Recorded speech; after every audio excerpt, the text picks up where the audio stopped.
All right, so this just in, Donald Trump today announced a groundbreaking move to establish a U.S. strategic crypto reserve, and it's already sending shockwaves through the cryptocurrency world. Bitcoin, Ethereum, XRP, and more are rallying as I film this. But what exactly is this reserve? How does it compare to reserves in other countries? And what does this mean for the future of America's financial strategy? Well, stick around because we're diving deep into everything you need to know. But before that, if this is your first time on my channel, then hi, my name is Cameron Galbraith, and I'm a finance professional based here in New York City. I make videos just like this every single week aimed at helping you level up in your career, so make sure to subscribe so you don't miss an upload. And now, let's get into the video. So earlier today, President Donald Trump revealed plans to create a U.S. strategic crypto reserve through an executive order that he issued back in January 2025. This reserve will include major cryptocurrencies like Bitcoin, Ethereum, Ripple's XRP, Solana's SOL, and Cardano's ADA. In his announcement, Trump emphasized that this initiative is part of his vision to restore the U.S. as a leader in blockchain innovation after what he called corrupt attacks on the crypto industry during the Biden administration. The executive order tasked the Presidential Working Group on Digital Assets with evaluating how a national cryptocurrency reserve could be structured and managed. The reserve will initially be funded using crypto seized in federal law enforcement actions, such as those confiscated from illegal activities. Management of the reserve may fall under the Treasury Department's Exchange Stabilization Fund, which is traditionally used to stabilize currency markets. The specific cryptocurrencies included Bitcoin, Ethereum, XRP, Solana, and Cardano were chosen for their market significance and potential to bring stability to the financial systems. Currently, there is no official confirmation about the total monetary value or size of the reserve. However, it is known that the US government already holds approximately $17 billion worth of Bitcoin, primarily acquired through law enforcement seizures of illicit assets. The executive order that initiated this effort also suggests that funding for the reserve may be incremental, allowing the government to build its holdings over time without causing market disruptions. Further details about the reserve size and funding mechanisms are anticipated during the White House Crypto Summit this Friday. Trump stated that this move is critical for restoring America's dominance in financial innovation and blockchain technology.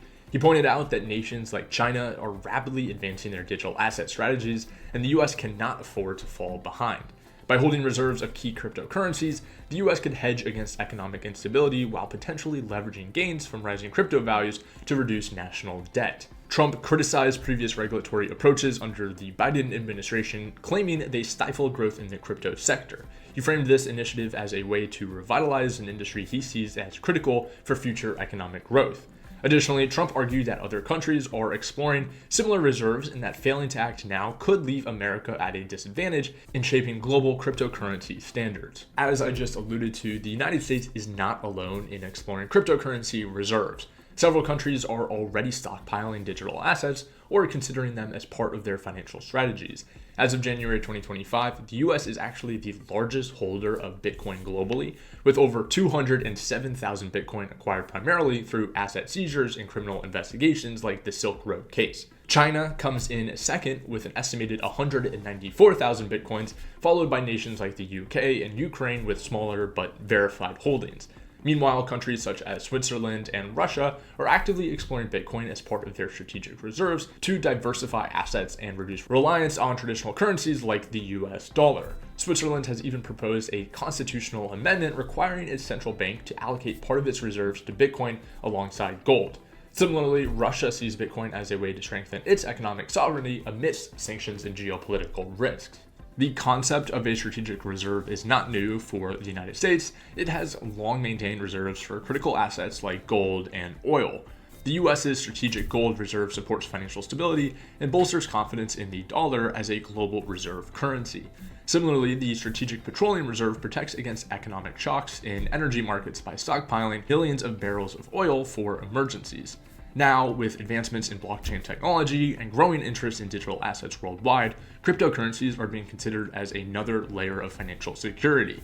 A strategic crypto reserve could serve as both an economic hedge and a tool for stabilizing international trade during times of crisis. And it looks like the markets wasted no time reacting to Trump's announcement today. XRP surged by 33%, Solana's token jumped by 25%, and Cardano's ADA saw an incredible 68% spike. Even Bitcoin and Ethereum gained 7% and 11% respectively, but of course this is changing by the second.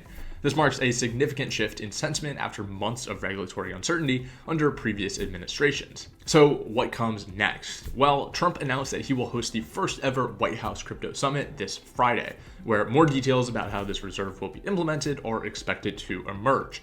Analysts are debating whether this initiative will require congressional approval or if it can proceed under existing frameworks like the Treasury's Stabilization Fund. So overall, this announcement could mark a turning point for continued cryptocurrency adoption in America and maybe even globally.